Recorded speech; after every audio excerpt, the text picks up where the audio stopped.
Hello friends, मैं संजय कुमार और आप देख रहे हैं मेरा यूट्यूब चैनल मैथ क्लब 247। आज की इस वीडियो में हम बात करेंगे कि √3 एक अपरिमेय संख्या है। इस बात को हम सिद्ध करेंगे। इस बात को सिद्ध करने से पहले हम आपको एक छोटी सी बात बता दें कि कोई भी वास्तविक संख्या को हम दो भागों में बांट सकते हैं। पहली परिमेय संख्या और दूसरी अपरिमेय संख्या। यदि कोई संख्या परिमेय संख्या नहीं है तो वो एक अपरिमेय संख्या होगी। ओके, तो आइए हम इसको सिद्ध करते हैं। सबसे पहले हम क्या करेंगे, मानेंगे, यहाँ लिखेंगे हल। माना √3 इक्वल टू a/b, जहाँ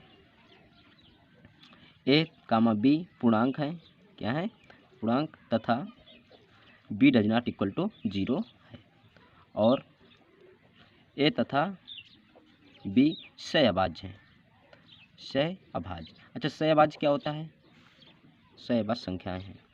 सहअभाज्य संख्याएं क्या होती हैं, इस बात को थोड़ा समझ लीजिए। देखिए, ऐसी दो संख्याएं जिनका मासा एक होता है, अर्थात वो दो संख्याएं जो एक के अलावा किसी और संख्या से विभाजित नहीं होती, उन्हें हम सहअभाज्य संख्या कहते हैं। अब हम इसको क्या कर सकते हैं, दिस इम्प्लाइज दैट, इसका हम यहाँ पर गुणा कर सकते हैं। तो ये हो जाएगा b√3 बराबर a। This implies that a equal to b√3। अब हम यहाँ पर क्या करेंगे, वर्क करेंगे। तो लिखेंगे वर्क करने पर जैसे वर्क करेंगे तो ये हो जाएगा a², ये हो जाएगा b² मल्टीप्लाई √3 का स्क्वायर 3 होता है। तो ये इम्प्लाइड दैट हो जाएगा a² इक्वल टू 3b²।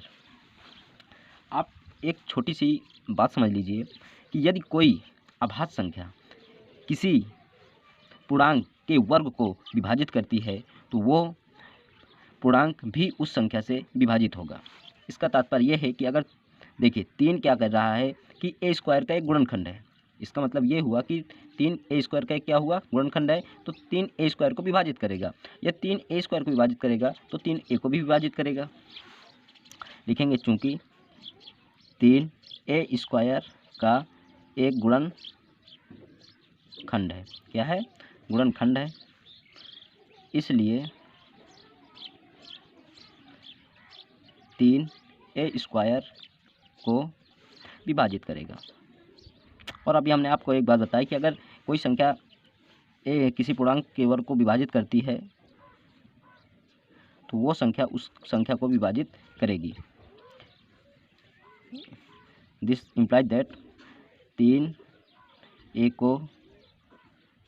को विभाजित करेगा। इसका तात्पर्य ये हुआ कि 3 a का क्या है, 3 a का एक गुणनखंड है, अब इसी तरह अगर हम ये सिद्ध कर लें कि 3 b का भी एक गुणनखंड है तो हम अपनी इस कल्पना को गलत साबित कर सकते हैं। तो इसके लिए हम क्या करेंगे, इसको समीकरण 1 मानेंगे। इसको क्या करेंगे, समीकरण 1। और जब 3 a को विभाजित करेगा तो हम मान लेते हैं कि वो क्या हो जाएगा, a इक्वल टू हो जाएगा 3c, क्योंकि 3 a को विभाजित कर रहा है। अब कितनी बार विभाजित कर रहा है, हमने मान लिया c बार।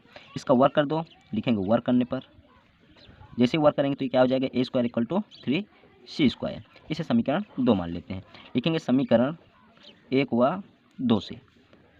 अब हम समीकरण 1 व 2 को जब लेंगे तो जो हमारा a² था वहाँ पर हो जाएगा, नहीं सॉरी, यहाँ पर 9 आएगा। 3 का स्क्वायर क्या होगा, 9, तो वो हो जाएगा 9c² इक्वल टू 3b²।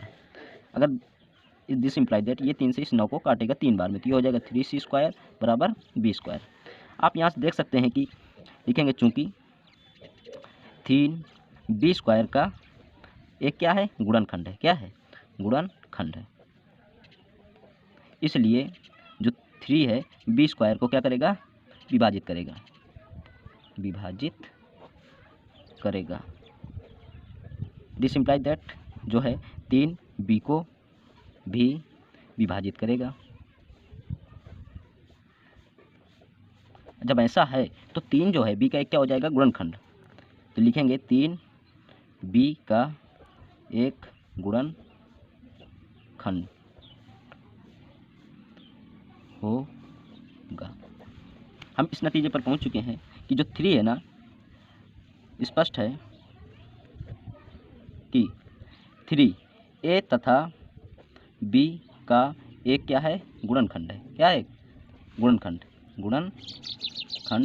है, जो कि दोनों में है, जो कि हमारी कल्पना के क्या है, विरुद्ध है। लिखेंगे जो कि हमारी कल्पना के विरुद्ध है।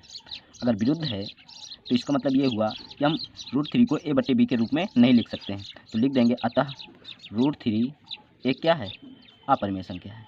क्या है, अपरिमेय संख्या है। प्रूव्ड हो गया।